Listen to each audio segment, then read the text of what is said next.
Prece inicial. Agradecemos a Deus e ao nosso Mestre Jesus pela oportunidade. Pedimos para que Deus ilumine a todos os encarnados e desencarnados que irão participar desse estudo do Evangelho. Que os nossos amigos do plano superior possam nos acompanhar e instruir nesse estudo. Que a vibração do nosso Mestre Jesus possa ser sentida por todos que estão agora participando. Que assim seja. Trecho do Evangelho segundo o Espiritismo. Capítulo 1. Não vim destruir a lei. As três revelações: Moisés, Cristo e o Espiritismo. Cristo. Jesus não veio destruir a lei. O que quer dizer? A lei de Deus. Ele veio cumpri-la, ou seja, desenvolvê-la, dar-lhe o seu verdadeiro sentido e apropriá-la ao grau de adiantamento dos homens. Eis porque encontramos nessa lei o princípio dos deveres para com Deus e para com o próximo, que constitui a base de sua doutrina. Quanto às leis de Moisés, propriamente ditas, ele, pelo contrário, as modificou profundamente, no fundo e na forma. Combateu constantemente o abuso das práticas exteriores e as falsas interpretações, e não podia fazê-las passar por uma reforma mais radical do que as reduzindo a estas palavras: amar a Deus sobre todas as coisas e ao próximo como a si mesmo. E ao acrescentar: esta é toda a lei e os profetas. Por estas palavras, o céu e a terra não passarão, enquanto não se cumprir até o último jota. Jesus quis dizer que era necessário que a lei de Deus fosse cumprida, ou seja, que fosse praticada sobre toda a terra, em toda a sua pureza, com todos os seus desenvolvimentos e todas as suas consequências. Pois de que serviria estabelecer essa lei se ela tivesse de ficar como privilégio de alguns homens ou mesmo de um só povo? Todos os homens, sendo filhos de Deus, são, sem distinções, objetos da mesma solicitude. Mas o papel de Jesus não foi simplesmente o de um legislador moralista, sem outra autoridade que a sua palavra. Ele veio cumprir as profecias que haviam anunciado o seu advento. Sua autoridade decorria da natureza excepcional do seu espírito e da natureza divina da sua missão. Ele veio ensinar aos homens que a verdadeira vida não está na terra, mas no reino dos céus. Ensinar-lhes o caminho que os conduz até lá, os meios de se reconciliarem com Deus e os advertir sobre a marcha das coisas futuras, para o cumprimento dos destinos humanos. Não obstante, ele não disse tudo, e sobre muitos pontos limitou-se a lançar o germe de verdades que ele mesmo declarou não poderem ser então compreendidas. Falou de tudo, mas em termos mais ou menos claros, de maneira que, para entender o sentido oculto de certas palavras, era preciso que novas ideias e novos conhecimentos viessem dar-nos a chave. Essas ideias não podiam surgir antes de um certo grau de amadurecimento do espírito humano. A ciência devia contribuir poderosamente para o aparecimento e o desenvolvimento dessas ideias. Era preciso, pois, dar tempo à ciência para progredir.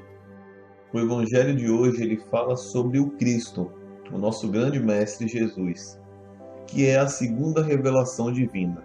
Temos a primeira, Moisés, a segunda, que é o Cristo, Jesus, e a terceira, o Espiritismo.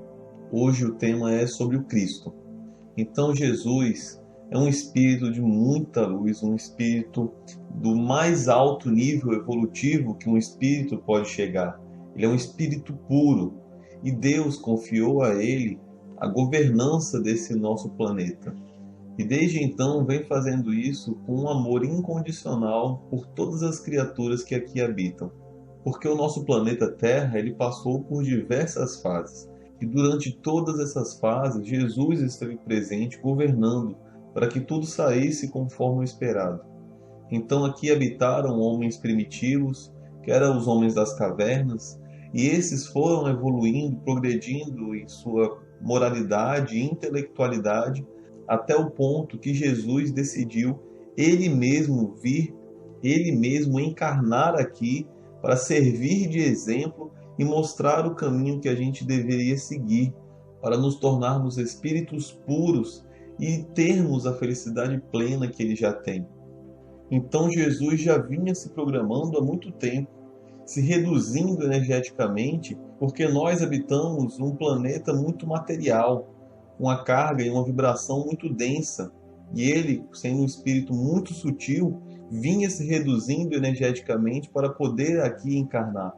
Então ele encarnou, ensinou a todos nós e sofreu o que estava programado, o que tinha que sofrer, porque sabia que essa era a melhor forma de eternizar todo o seu ensinamento e sabia do nosso potencial para chegar aonde ele quer que a gente esteja, que é ser uma humanidade feliz, harmoniosa.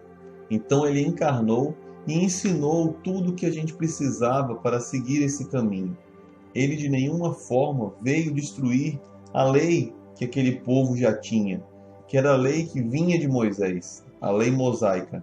E sim veio cumprir essa lei que já tinha, veio desenvolver ela e dar um verdadeiro sentido para que as pessoas que não estavam aplicando de forma correta os ensinamentos pudessem realmente aprender e seguir no rumo certo.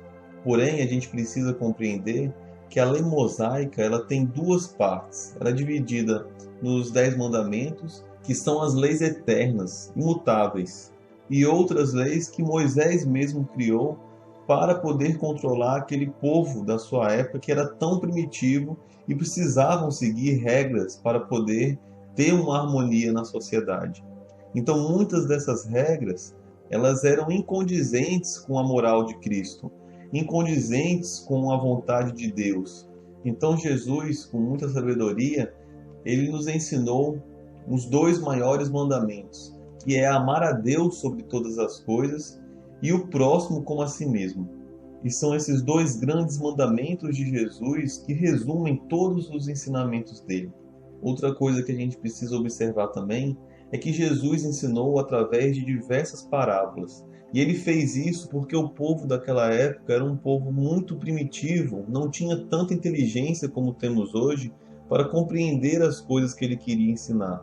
Então, com muita cautela e sabedoria, ele ensinou de forma que todos pudessem compreender o que ele queria ensinar, de forma mais ou menos clara, onde alguns ainda não conseguiriam compreender o sentido oculto de certas palavras que ali continham, mas que isso seria possível a partir do momento que a humanidade tivesse algum desenvolvimento moral e intelectual.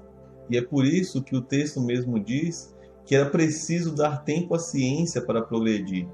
E de lá para cá, toda a humanidade já amadureceu muito e conseguimos compreender muito mais os ensinamentos de Jesus do que o povo daquela época. Então, a gente precisa compreender que Jesus sempre soube do nosso potencial para sermos espíritos felizes e veio programando tudo isso há muito tempo. Precisamos agora fazer a nossa parte, colocando em prática todos os seus ensinamentos, principalmente os seus 2 maiores, que era amar a Deus sobre todas as coisas e ao próximo como a si mesmo. Dessa forma, estaremos progredindo na nossa caminhada evolutiva e ajudando no desenvolvimento de toda a humanidade. Estar em um planeta melhor, estar em um planeta feliz, só depende de nós. Então precisamos colocar em prática todos esses ensinamentos. E logo mais viveremos em um mundo que é totalmente harmonioso, totalmente amoroso. E poderemos continuar caminhando rumo a espíritos puros, em um caminho que não tem tanta dificuldade, tantos problemas como enfrentamos aqui. Com isso, encerramos o Evangelho de hoje. Agradeço a todos e que Deus, nosso Mestre Jesus e os bons Espíritos possam continuar sempre a iluminar o nosso caminho. Que assim seja. Vibrações. De olhos fechados, vibremos em harmonia por muito amor, paz e equilíbrio para toda a humanidade, pela implantação do Evangelho em todos os lares, pelo equilíbrio e paz de todas as famílias, pelo perdão e concórdia dos que sintetizam conosco, visualizando a união e a amizade mútuas, pela cura e sustentação dos familiares e amigos, pelos presentes na reunião, pelos familiares e amigos desencarnados, pelo lar onde está sendo feito o Evangelho.